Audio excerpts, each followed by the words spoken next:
because they wanted to arrest him. They had 182 DCI officers stationed at the airport just to ensure they arrest him, but the power of the people prevailed. And they mishandled him at the...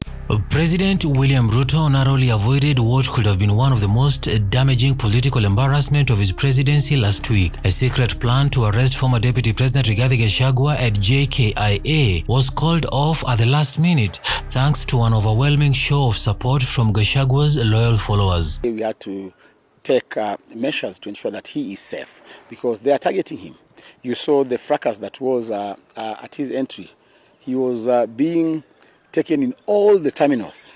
According to CLEOPAS MALALA, the current Secretary General of the DCP party and former UDA Secretary General, the plan was carefully designed to prevent Gachagua from staging a political comeback. 182 plain-clothed officers from the Directorate of Criminal Investigation and the Kenya Defence Forces had been strategically placed at the airport with orders to delay Gachagua's clearance upon arrival from the United States of America. Once isolated, the officers were to arrest him discreetly, away from public view. Because they wanted to arrest him. They had 182 DCI officers stationed at the airport just to ensure they arrest him, but the power of the people prevailed. And they mishandled him at the exit.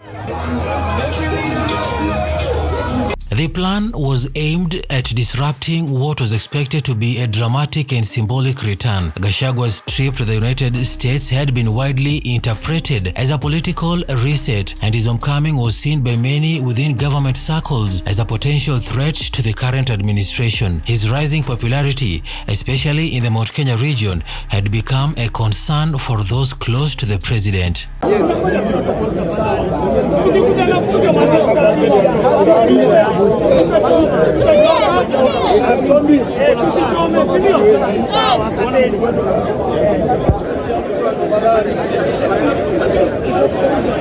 However, the operation did not go as planned. Hundreds of Gachagua supporters began arriving at the airport hours before his scheduled landing. The crowd grew rapidly, creating a charged environment filled with chants, flags, and messages of solidarity. The scene quickly attracted media attention and social media coverage, turning the airport into a political rallying ground. As the crowd swelled, it became clear to the officers on the ground that arresting Gachagua in such an environment could be politically dangerous.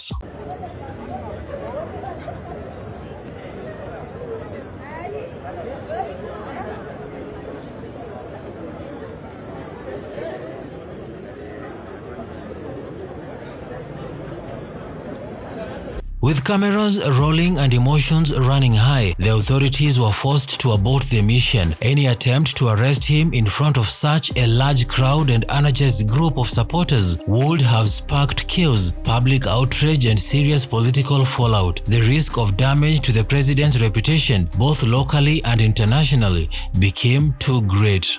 Nothing happened. They absolutely disregarded our protocol requisition.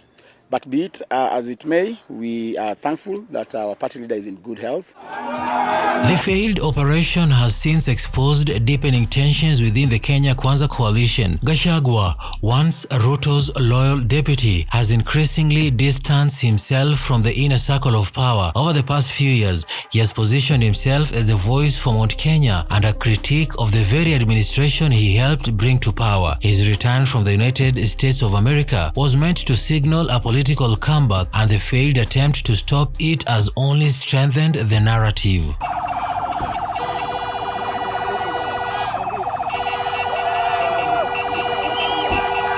By walking out of the airport freely, flanked by supporters and cameras, Gachagua turned what was meant to be a political ambush into a moment of triumph. His political camp has since used the incident to paint him as a victim of political intimidation, further energizing his base and framing him as a leader who cannot be silenced.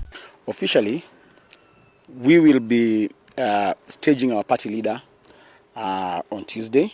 He will speak to the nation.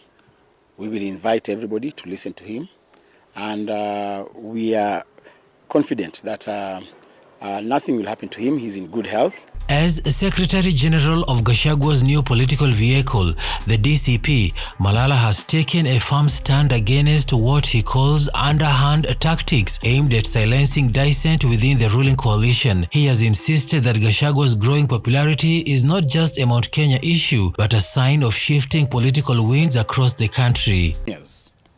We urge the people of Kenya and the peaceful supporters of DCP to be at the airports as from 8 a.m. to receive our leader. This is the return of our king. All eyes are now on Tuesday, when Gachagua is expected to address the nation. His upcoming speech is expected to be a bold statement about his political future, the betrayal he feels from his former allies, and his commitment to speaking about what he calls forgotten voices within the government. His team is already framing the address as a moment of truth and clarity. They mishandled him at the exit.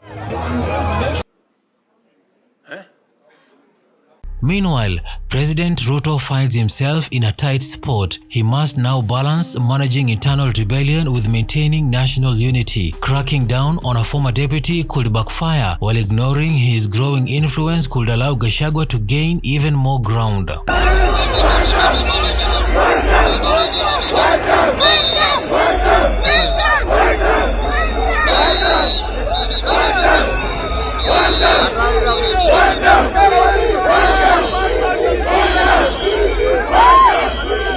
What was supposed to be a simple airport arrest has now evolved into a national political moment. The botched operation not only saved Ruto from immediate embarrassment, but also exposed the power struggles boiling beneath the surface of Kenya Kwanza. It is clear that the political season is heating up, and the next move by both Ruto and Gachagua could shape the country's political future. You have no moral authority to address this nation on matters corruption. Niambie huyu William Samoei Ruto anasema watu ni wafisadi, lakini yeye ni mfisadi kabisa.